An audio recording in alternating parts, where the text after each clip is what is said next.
Good morning on this Heritage Day celebration at St. Paul's, Durban. In today's Gospel reading from Luke chapter 16, verses 19 to 31, we get a very strong message to do the right thing and to not delay. The message is about taking action when you can. Don't wait for the right time to act. It may never arrive, and then it may be too late. Let us remind ourselves of the story. It is about a rich person and a poor person. The rich person was dressed in purple and fine linen and feasted sumptuously every day. The poor man called Lazarus is described as being at the gate of the rich man every day, but is ignored. He longed to eat the crumbs that would fall from the rich man's table, but the dogs would come and lick his sores. Then both of them died. The poor man was taken up by the angels, besides Abraham. The rich man was buried and went to the other place. The rich man regretted the way he had behaved towards Lazarus, and he wanted Lazarus to help him. Furthermore, the rich man wanted Abraham to warn his 5 brothers to behave differently, but he was too late. They should know already how to treat other people. After all, they have Moses and the prophets, says Abraham. In the story, the rich man is criticized not because of his wealth, but because he ignored Lazarus' suffering. He did not show compassion towards him. He did not notice a poor man until it was too late. Only then did he realize his error.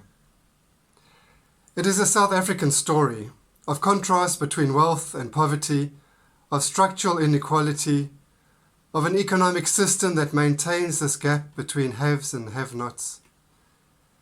It is also a story of the need to recognize and acknowledge each person's humanity, to realize our interdependence as human beings. We belong together, despite our differences, and to do something about it. A timely reminder for our Heritage Day celebrations. The story is set in the context of life and death. And in life we are given the opportunity to do what God wants us to do. Like the rich person, we also delay, sometimes putting off important things until it is too late. We also procrastinate.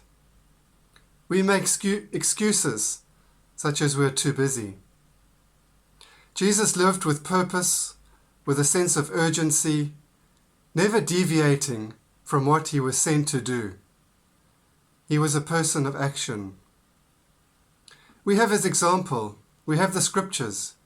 We have much to help us to know God's will for us, how to love God and our neighbors as ourselves, to serve others, to help others, to be generous. Ignorance should be no excuse. Some of these ideas are expressed in our contemporary culture. In the words of the late management science writer Stephen Covey, in the 7 Habits of Highly Effective People, the first habit is first things first. Start to do what is most important. Or in the phrase of Robin Williams, the actor in The Dead Poets Society, the Latin phrase carpe diem, seize the day. Grab the opportunities that come your way. You may not get a second chance. Whether we need to express gratitude towards someone, or show appreciation, or forgive somebody, let's do it. To respond to those who ask for help, to work for justice and reconciliation, to condemn xenophobia and other phobias which discriminate against people. Don't just talk about what we want to do. Let's start to do it. In all things we are to seek first God's will. The time is now. Let us not delay, otherwise we may regret it.